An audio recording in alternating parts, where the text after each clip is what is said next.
welcome everybody tuning in. Hello, hello. So I'm gonna read your bio, Molly, and then we go from there and see what wants to emerge. You sent me this beautiful bio. And I just gotta pull it up.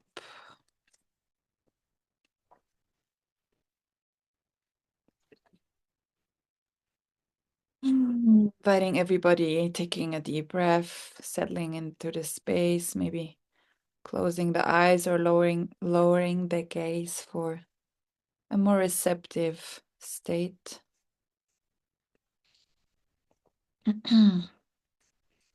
Okay. Molly is an artist, dreamer, freediving instructor, water therapist, and underwater dancer inhabiting the mountains of Sinai, Egypt. During the beginning of her adult life, Molly graduated in fine arts at the University of Brighton, during which time she explored natural processes within nature as mirror of the human condition, creating rituals and process-based performances to explore how it is to release emotions and memories. As long as Molly can remember, she was swimming as a means to find emotional stability and release from the pressure of life as a remedy for depression. After graduating, growing tired of trying to make it as an artist in the difficult climate of the UK art scene, Molly traveled to India for a few months to take the space to explore the next chapter of her life. She ended up staying there for 2 years and entered into the world of scuba diving. Little did she know that this would be the beginning of the path that would lead her to her true calling. During COVID time, Molly was working on a boat out at sea and became stranded for 3 months. Separated from all family, friends, her partner India, and without any signal or connection to the outside world, this event and the few years that followed completely uprooted her from the life that she knew, being kept outside of India for the following 2 years due to travel restrictions and moving to Egypt to again start life all over again.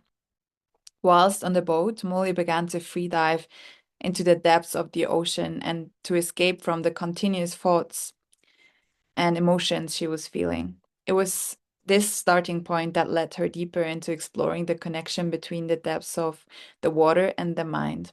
Molly also began to have incredibly intense dreams, telling her things that were going on with loved ones in the real life, lucid dreams, and even astral travels to different places. Molly discovered the depth of the connection between being within the water and freeing the unconscious contents of the mind.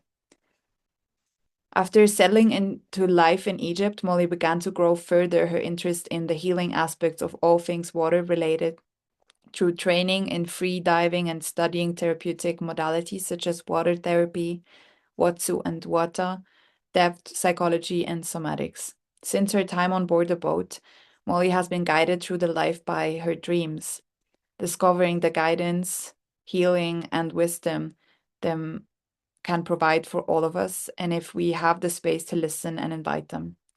Molly now spends her life offering water therapy sessions, psychedelic rebirthing, teaching underwater dancing, and holding space for groups in different locations that have strong energetic presence water where she guides people through all dream work and all things water to explore the contents of their mind, heal, and to connect with their divine path in being. Some of these happenings include diving with dolphins in the Red Sea, visiting the powerful hot water springs of the Sahara, and dancing in the underwater forests of Portugal. For Molly, water not only provides a space for releasing hidden emotions, tensions, and blockages, allowing us to be more free, but also teaches us how to take the energy of the water to all that we do, opening ourselves to transparency, authenticity, and presence in romantic relationships, friendships, workplace, and the wider community. The energy of water is an energy deeply needed now in the current world climates, allowing us to navigate our life with flow, depth, and connection. I'm just taking this in. Beautiful. Ooh, it's a lot. It's a lot. I've never so intensively a bio before. Normally it's a lot more surface. But I thought if you're going to ask questions for Right. around an Yeah. hour, I will go deeper. And it was like interesting to write it. Mm. Yeah, I really appreciate the depth where you went, and I feel like it's giving already such a rich picture of or a rich image of who you are and what you bring to the space and to the world. And so thank you for this beautiful intro. You're Mm. welcome. Mm. I would love to actually, if you would you like to add anything right now, like in the state where you at, the present moment where you're at right now, is there anything you would like to add? Um, I mean, not so much, but just I feel like this it summarizes this journey till now. But it's interesting to hear it because it also feels like, of course, this journey is never ending. So as I was sharing today with working with the throat chakra and feeling these different energies that are coming up, it's interesting to hear this summary because it sounds like it finishes, like this is where I am. But yeah, it's never ending, but Serves as a interesting to reminder, hear like it. this is the journey that I've came actually. Yeah, Yeah. yeah, I feel that. Beautiful. I just realized that it's a bit dark, getting a bit dark in my room. I'm gonna just install my lamp so you can see me better.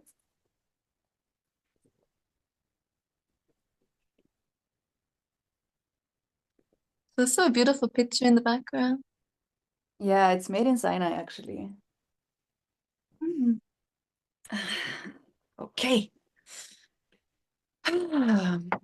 All right. So I would love to start with the first question that is super obvious to the Summit of Purpose, and it's what purpose means to you personally. Yeah, it's interesting because I mean, until very recently, I wasn't connected with this word purpose so much. And when you invited me for this seminar or this project on purpose work, I was like, okay, what I'm doing, it is purpose work. But I think it's for me, it's like the thing that when you wake up or you go through the life and you just feel like um, it's not like a job or it's not like something that you're trying. It's like I feel like I cannot do anything else. It's my nature to, especially to give water therapy sessions. When I'm doing this, it feels like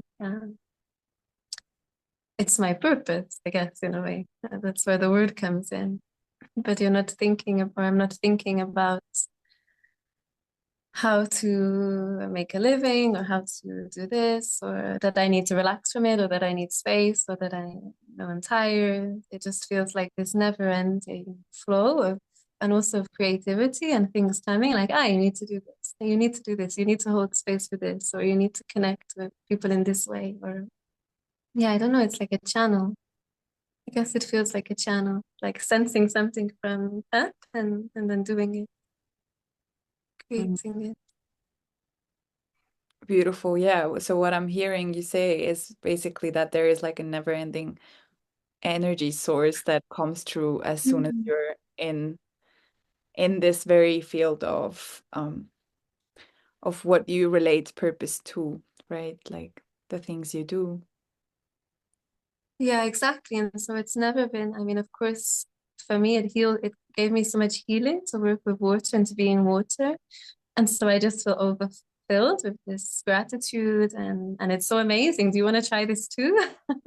Like this kind of sense rather than, it is a purpose, but when I would think of like purpose work in the past, it's had this more, I don't know, it had this feeling that it's more like you have this goal or you're trying to make people reach this state or, yeah. So I don't know if that makes sense, but it's coming to terms with the fact that it is purposeful because it's coming from a divine source that is helping people to heal. And I guess that's what it is. Mm. Yeah. I love this idea to, contemplate um that is actually, yeah, it's something moving through us. So it's not really us, but it's something moving through us and using our body vessels in a way as tools to like to develop or to move. So yeah, I love this idea of and we've been talking about Ocean. I had Ocean in the interview before, and she Mhm. mentioned the genius zone, which I have not heard before, but apparently, so this is the zone um where you do things effortlessly, completely effortlessly, and you don't have it, like it doesn't take you any energy to do it. Like it's just flowing. Um, so yeah, we had this present before, and I feel like that's what you're speaking to as well now. It's like this effortless place of, yeah, and then also I feel, I mean, I feel now from what you're saying, but also I know you as a person in person, and I know how much joy you bring into these modalities that you teach. And um yeah, I would love maybe for you if you like to speak a bit more into how maybe joy relates to this, and for you personally, how you experience like um yeah, the joy. Sure.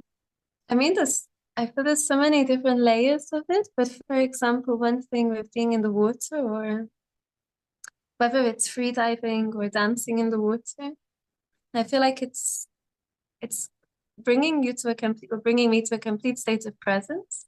So any of this, it feels very much like, you know, how people are sometimes training in meditation, and it can take years to master this sitting for 30 minutes and being free in the mind. I feel like the water is somehow a fast track towards this. So when you're free diving or when you're water dancing, it's almost like everything from the life is completely suspended. And it's this state of feeling completely still in the mind, completely connected to the source, and you lose sense of yourself or Mm, being an individual. For me, this is how it kind of feels. And then especially with freediving, you're coming back, and then you're back in the world with this state of like presence and joy, because you left it for a moment. So you're coming back with this like childlike way of relating or experiencing. And then with the water dancing, it seems to also have like a deeper context, which it has this joy, but at the same time, when it's breaking apart the thoughts in your mind and you're reaching this stillness, you can notice patterns of how you felt whilst you were doing it in relation to all sorts of things, like you know, relating to the other person, or fear, or any of these things that we have in the unconscious that are coming up. And then you can, by acknowledging them, release them in a way. So, and it becomes very playful. And also when we're in the water, we're just moving like without thinking or intending or needing or overthinking our actions. So it feels very playful. Uh, it's so hard to explain without. yeah, no, but I get it. It's beautifully articulated. Thank you. And I'm also like I'm smiling big because I know what you're talking about. Like I can feel it. I know. And I have found myself this ecstasy of actually, and I think it's beautiful because I haven't thought about it this way. But as you say, this kind of like having a break from it, like a break from the world in a way, and then coming back and being like, yeah, and being in this sense of wonder, like, oh, this is what is happening here. And approaching it from a different kind of Yeah. perspective, this brings a lot of ease and playfulness. Yeah. And also, I feel coming back, but with this energy of the water. So perhaps like something that would have bothered you if you hadn't have gone through this experience just for this 30 minutes. You come back and it's like this issue is coming, or this problem, and you feel like very watery. So it's like, oh, it's okay. I will just go this way. Or I will just do this, and this ease of, you know, meeting people or being in situations. It feels a lot. You're a lot lighter, so it's a lot easier to navigate. Navigate. Um, Yes. Yeah, I miss it a lot now because it's winter here in Dahab, so I'm not going in the water very much. And I feel how much it affects me. I feel like a lot heavier, and this like small things are irritating me, and it's very different when you have this energy of the water inside of you. How do you feel about the energy of the earth, like the mountain? Hmm. Yeah, I'm I'm in kind of constant reflection on this a little bit because the work that I've done with myself personally around I mean, going through the chakras, and I realized that I have a lot of things to work on with the root chakra, with like grounding. I've never been very good at this sort of state of being. And funny, Ocean said to me once, she said, "Well, how do you ground? Because you're all of the time like very flowy and you're always in the water." And I said, "Well, I don't really because I just enjoy the state. It's really pleasant for me to feel it this way."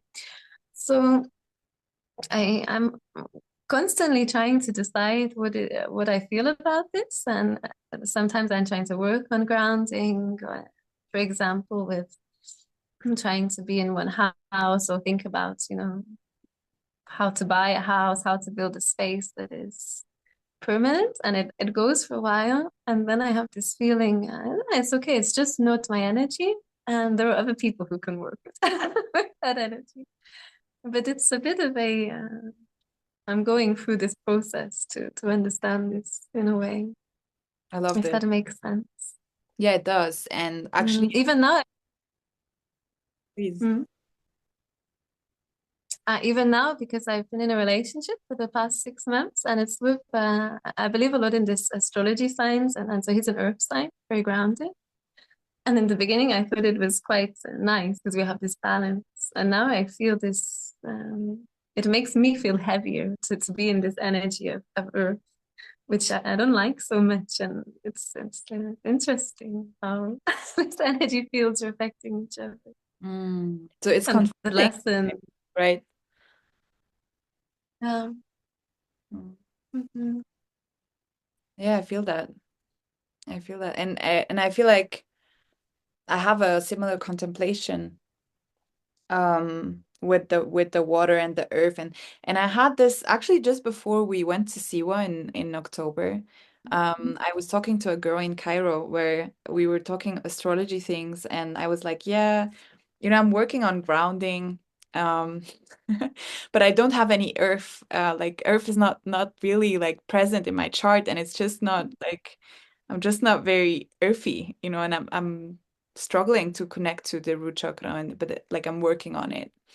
And then so because I kind of expressed that I'm, admiring earthiness and like groundedness, and then she said, yeah, well, but maybe and then I was mentioning water. I was mentioning water and like how connected I feel when I'm in water and in contact with the water. And so she was like, yeah, well, maybe it's not about being grounded, but about being connected. And that was something that really hit Yeah, me. I was like, wow, yeah, like maybe I'm not, supposed to reach for something, but rather, simmer on um, what it is that makes me connected. Yeah.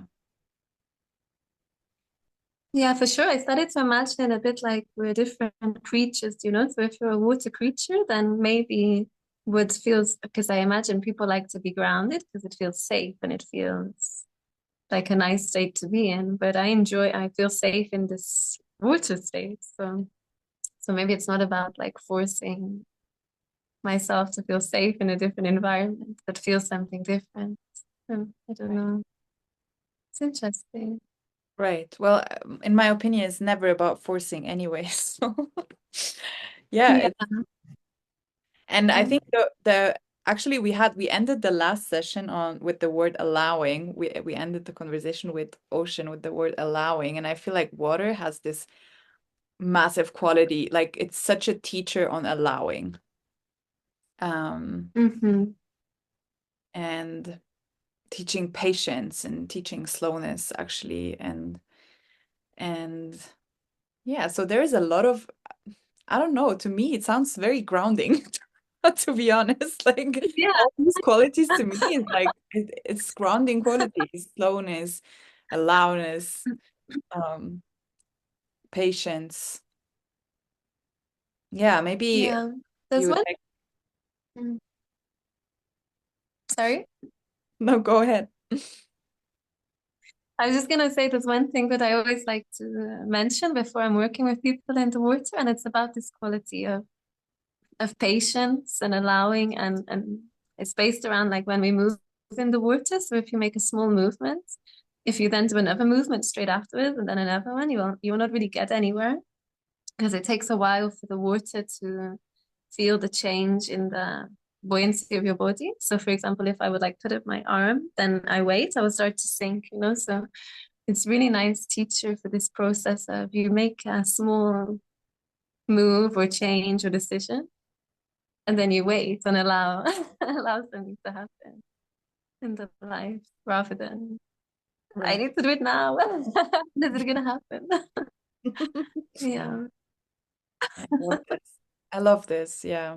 And it's such a great way to, it's such a great mirror. The water is such a great mirror for all our processes actually. I feel like that's what I love about water so much. It's yeah, it's just mirroring back to you where you're at. And yeah, as you said, like these unconscious processes, it's bringing them up and it's making them so clear. Like you cannot ignore it. Yeah. Hmm. Mm. Mm.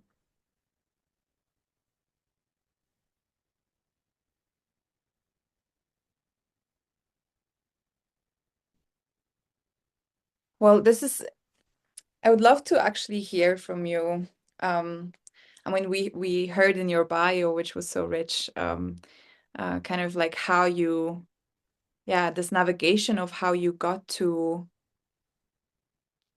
be in your purpose and like found your purpose by actually um the environment and the world just moving at its pace and like doing its thing and you kind of just um I mean, now, like, right, like looking back and reading this, as you said, it's like a summary, and then you're like, okay, that's here, that's where I'm at now.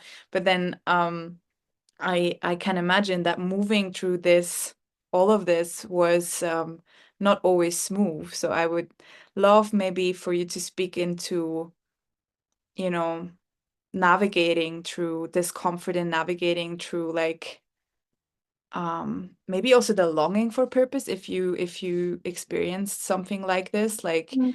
the longing for to be of service or the longing to, I don't know, be Yeah. useful.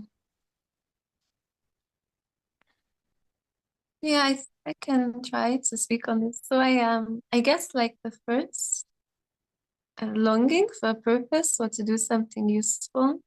I mean, I went to art school and I was, as I kind of mentioned, but I was more using this ritualistic practices to make myself feel better. So, for example, I mean, when I was in England, I struggled a lot with depression or not really having the energy to do anything or to feel good. And so when I was in the art school, which is the first time also you don't have a structure. So there was no, time tab, you have to wake up, you have to do this.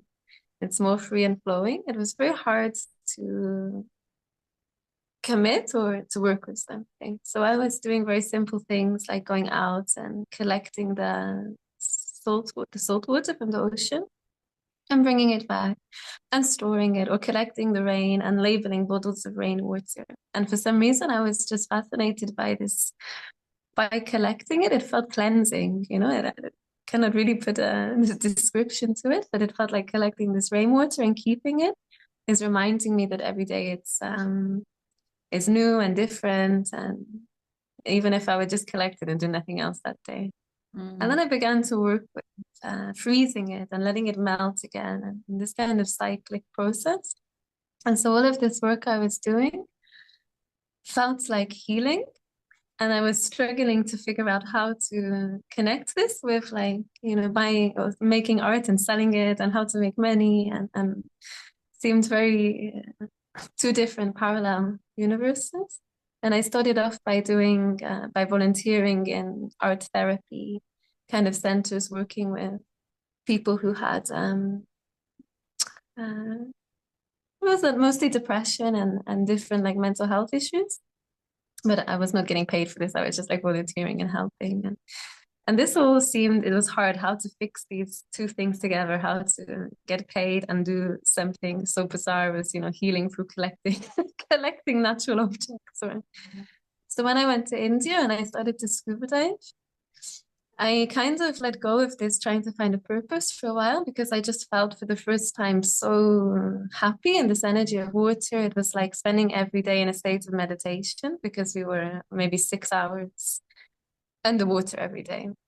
So Right. then the outside time in the life was a lot smoother. I was a lot happier. I was full of energy and I was enjoying kind of this state of being without thinking that I need to. And also then I was introducing other people to this world. So I felt like there was sense of purpose in this. But after a few years, Can I and pause you? fast forward to like being both, yes, of course. Just because it was super, like, it's super full of meaning what you just shared. And I feel Yeah. that, yeah, and I just want to let also for all of us there just a moment to let this sink in. Mhm.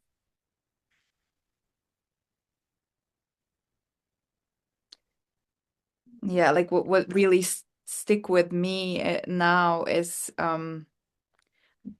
that you said you kind of let go of purpose, or you kind of let go of the quest for a moment because you felt happiness actually. That's really touching. And then, this being the very thing bringing you or connecting you to the purpose is magical. Yeah, at the time it felt very different, like it really did feel a bit like giving up on this side of myself, which felt very creative.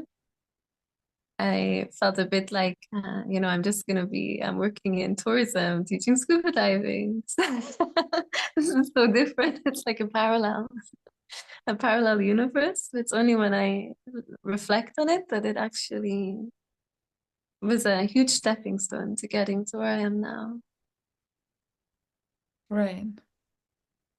And still the water was very present, so Yeah. Yeah, and actually what I enjoyed the most in this time, so I was teaching scuba diving in India, and it's I used to feel bad to say it because I don't like stereotypes, but it is really true that there's not so many is it of the population in India who know or are comfortable with swimming. So, hmm? I just lost your audio for a second, but you're here. It's okay. Maybe it was me. Okay. So there were many people coming who were scared of swimming or scared of the water, and they just wanted to go on an experience, they wanted to go under the water and see the fish and have some pictures taken, but they couldn't even swim.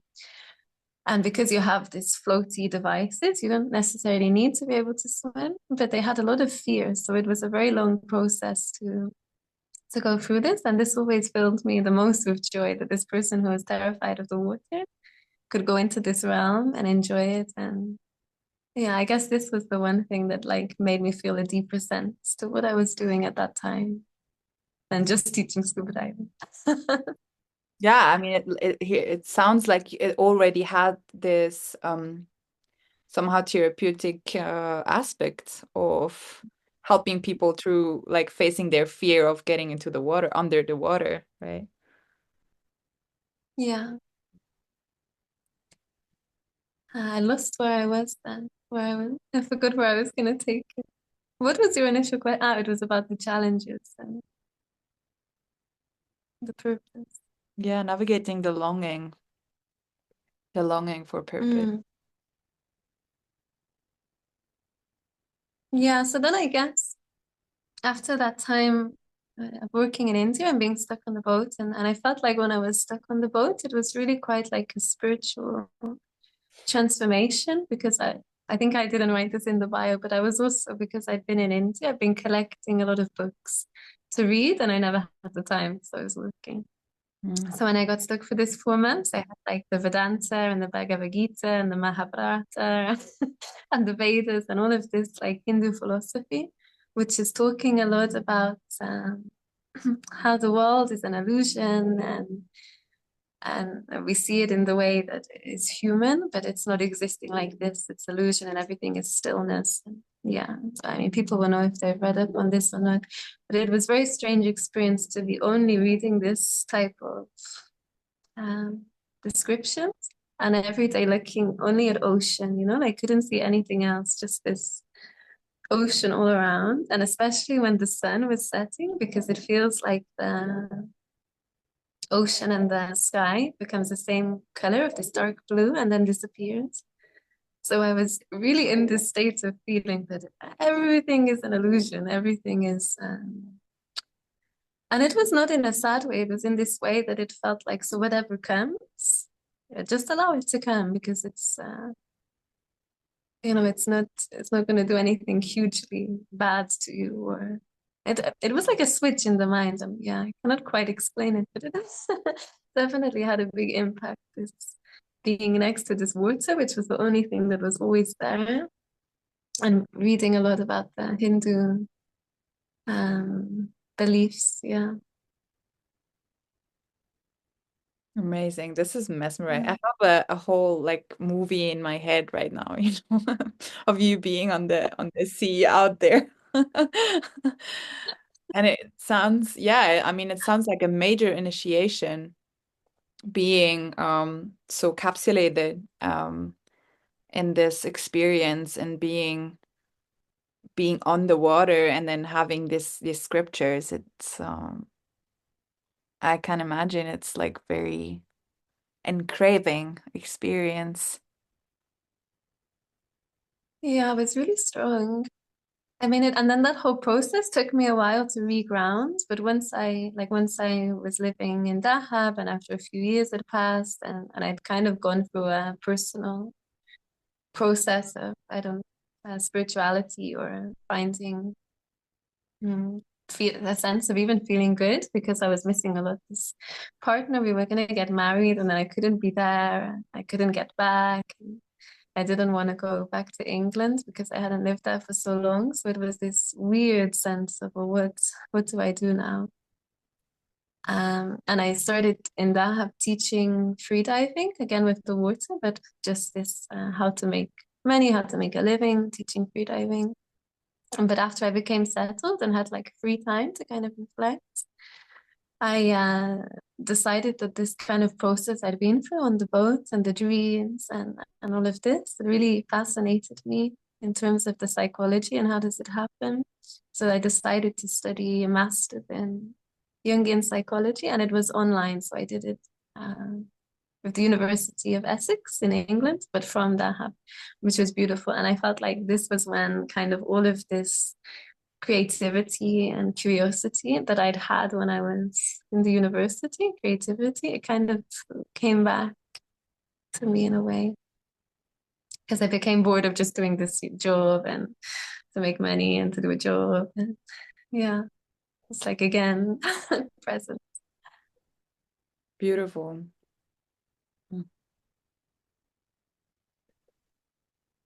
Mm. How amazing. How amazing. And I feel like, I mean, you know, of course there must have been so much hardship within that too. And I feel like I can feel it and at the same time like what I can sense from you now also, I mean also when we met, but also now what I can sense is like deep contentment actually with where you're at and really moving with integrity and moving with knowing that you know what you do and you know what you want to do. It's like it seems you're very clear about that, and I admire that very much, and it inspires me a lot. Thank you. Yeah, I think going through the whole process taught me a lot how to, I mean, back then I was so frustrated that I couldn't be in India where I wanted to be, that this the owner of the boat had, because I tried to leave when the lockdown happened and he wouldn't give me my passport to leave because when you work on a boat, they take your passport and you sign a contract and they're in charge of it till the end of your contract. So he wouldn't let me leave. And I had this feeling inside of me like something really bad is about to happen. And it's not going to be for just 1 week, like they were saying, it's going to be for a very long time. And he wouldn't let me leave. So I spent this 3 months stuck on the boat with a lot of frustration. You know, I had this feeling like I told you I'd have to just let me go. And it was there not just for this 3 months, but afterwards I was stuck in the Philippines another 4 months because the airports weren't open. And then even when I was stuck in Dahab, because for this kind of 3 years, I just wanted to be in India and I couldn't get there. And I even flew back to England to try to make a marriage visa, but the day I arrived to England, the Indian embassy closed because of COVID. So it was like this chain of events, and I felt really out of control. I cannot, there's one thing I want to do, and I cannot do it. And I think in the end, this was a big teaching to relax and now I feel now I can be content in any physical situation. You know, sometimes I've been traveling to Portugal to work and then got stuck somewhere and the train has been cancelled and I just put up my hammock in the tree and enjoy have a nice sleep, you know, and sleep there and in the morning figure out the next step because I you love realize that there's no point in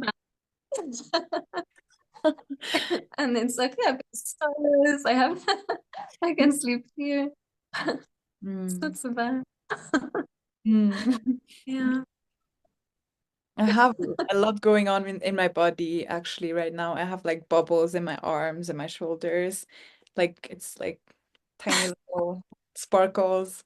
I love this. It's like, yeah, it's actually I think all the hardship and this challenges and the rejection, right? Like you want something and you feel strong desire Mhm. and then but the whole world says no, it's not happening. Um because that's I feel like actually that I wanted to go somewhere else, but now let's take this road because it's like I feel like desire should or could be um kind of like a guide, you know, like it's somehow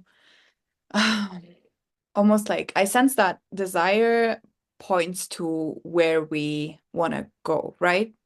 And I'm wondering if, how desire is actually, how far desire is connected to our purpose and how far desire is connected to if there is such thing as destiny, because like, I mean, you're not the only one with this kind of story, right? Like there has been many stories of if you desire something very strongly, but then the universe is like, no, no, no, no, no. Like there's just a whole bunch of no's. And then yeah, I'm wondering, because you just mentioned that this has been a big teaching for you. I'm wondering how you now navigate your desires, like this urge when you feel an urge to do something or yeah. Yeah. I mean now I feel it a lot more intuitively, I guess. And for example, with the if I want to travel somewhere, or I guess easiest way to explain it is with projects. So with the I sometimes I'm in a place or uh, I meet someone. So one thing I was doing a retreat with water dancing, and I met an amazing dancer from the Lisbon Royal Ballet. So we were dancing together in the water.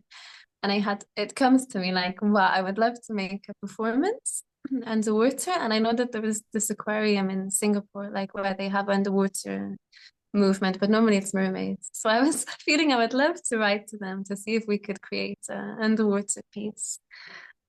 And many like bizarre things like this are coming also. When I went to see where this idea that wow, I would love to bring a group of women here and we can dance in the water. And these are coming like desires. So when I get them, I'm writing them in a book I have, which I called my dream book. So it's full of kind of creative. I mean, it's also strange when I say it as a desire because it feels like something that doesn't exist, which just should exist, you know? So I'm writing them. And then when it comes to making them happen, I normally it's like a few things that each year I'm like thinking, this is the year to try to do this. And I'm sending emails and putting out the initial first steps. But also I have this feeling like, let's see if it's the right time or not. Let's see if people are going to respond and if not, then I just say, okay, so it's not meant to be. I will try something else. I don't know. It feels like maybe this is in the creative context, but also with other things. Like I had a desire to travel to India last month, and then I was feeling very wintry, and I've been planning to go there for 5 years because there's a big festival, Kumbh Mela, which is happening every 12 years. And I really wanted to go, but I was waking up and I couldn't get the energy to even go swim, you know? And I was feeling there's no way I can now go and travel for 8 weeks to India. So instead of getting annoyed, I said, okay, let's wait. I will see how I feel next week. Let's wait a month. And in the end, I'm still going, but I'm going 3 weeks later than I'd planned. And there were like a few things that I wanted to do there, and now I will not. But it's okay, you know, because I think everything is giving us feedback when we have a desire or plan. Right. Yeah. Yeah. Yeah, it feels like to me you are water in person, you know? Like and it's even now when you're saying this, like, you know, like I do this, I take action and I reach out there and, you know, I try to make things happen. And then when it doesn't, you know, I just go on and like I admire that. That's beautiful. And I feel like a lot of resistance is actually created within ourselves as well. Like, I Mhm. mean, of course, there can be resistance in the outside world giving us hardship and boundaries where we cannot cross and experience rejection maybe as well. But I feel like what it all comes then back down to is how you actually handle it inside. Like, how are you dealing with what is coming? Um, and and yeah, and then a lot of the resistance is maybe just a reaction inside of yourself because of whatever reason, right? Sure. And I also, I guess now I'm thinking about it because of course when you want something and it doesn't happen and of course you have emotions connected to it.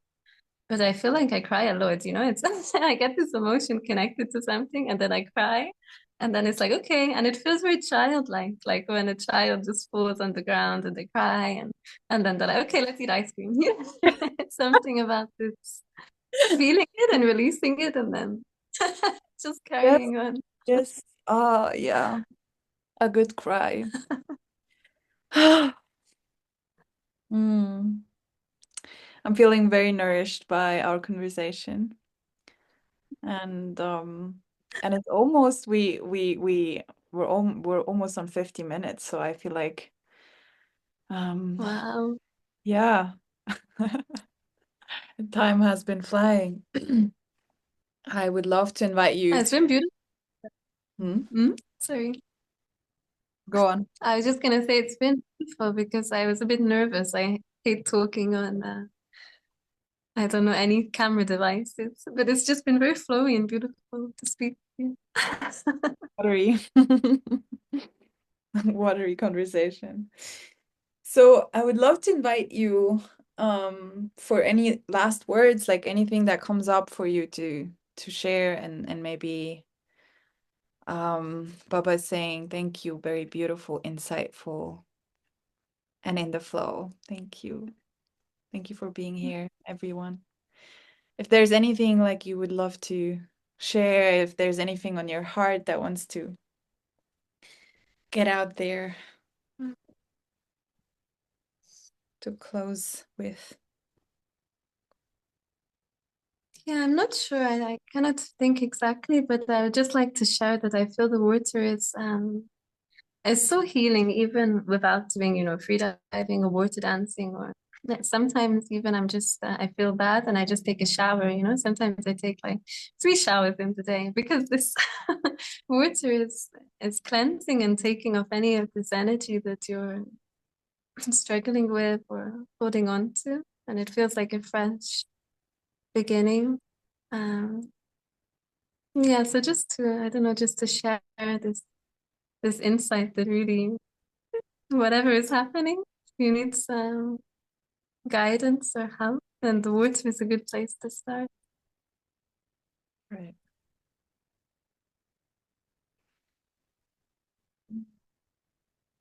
I love this. Thank you so much, Molly. Thank you for your presence and for your beautiful heart. And yeah, I think we're gonna wrap up here. Sending much love. Thank you for creating this series and this invitation. It's very powerful what you creating. Thank you. And lovely to see you. Yeah, same. All right. Thank you, Fedin. Thank you, everybody. Have a beautiful evening. And we're having our last session actually in 2 hours with Kira. So if you feel like tuning in, feel free to join. Bye.